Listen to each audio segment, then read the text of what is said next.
الله والصلاة والسلام على رسول الله مروضة مدحوينة كحيجين كلول يوسف حسن وزير هوين كدولة بوتلان مروة من عثمان اللي بانا ذا لوضع عقد برلمان كدولة فدرالكا اللي بانا ذا برلمان كبوتلان قدون كأورك هوين كبوتلان نمان هوين كبوتلان انت حفلة دان جوبتاي انت مقامبا وعنكو سلام يا سلامة إسلامك السلام عليكم ورحمة الله وبركاته مروين كشرط عليه سيدا أود أكسونتين هوين كبوتلان دور مهمة أي كسوقاتين أساسي دولة بوتلان waxay soo mareen maraaxil kala duwan waxayna kaalin fiican ka galeen shirarkii lagu dhisay Puntland asaaskeedii mar walba garab istaag ciidamada dawladda sidoo kale waxay lafdhabar u yihiin walina u dhabar adeegan nolosha qoys kasta oo Soomaaliyeed gaar ahaan Puntland waxaan rabaa inaan halkaan idinka mahadceliyo dhammaan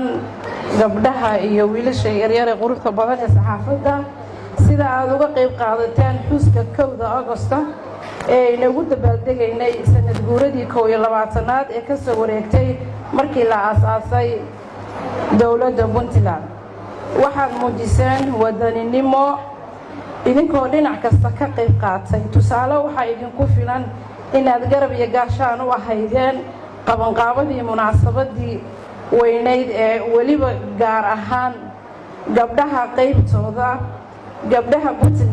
Puntland ee askariyada ahayd ee daadinaysa qayb ka mid ah ciidankii gaardiska ciidamada geesiyaasha ah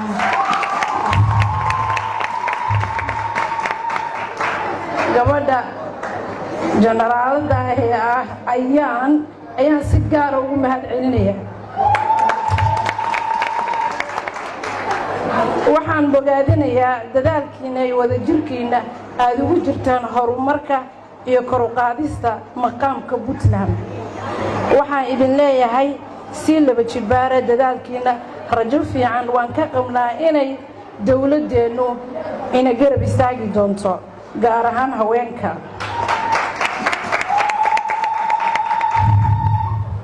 haweenka Puntland waxaan halkaa uga sheegayaa in ay iyagu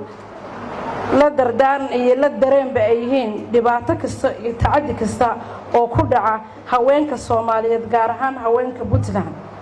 waxaan ahay idin la dareen sida aad u dhibsanaysaan oo u dareemaysaan dhibaatada iyo tacaddiyada iyo kufsiga ee gaboodfalka iyo jahliga lagu hayo gabdhaha yaryar ee reer Puntland ama gabdhaha Soomaaliyeed ayaan idin la dareemayaa sida aad u dareemaysaan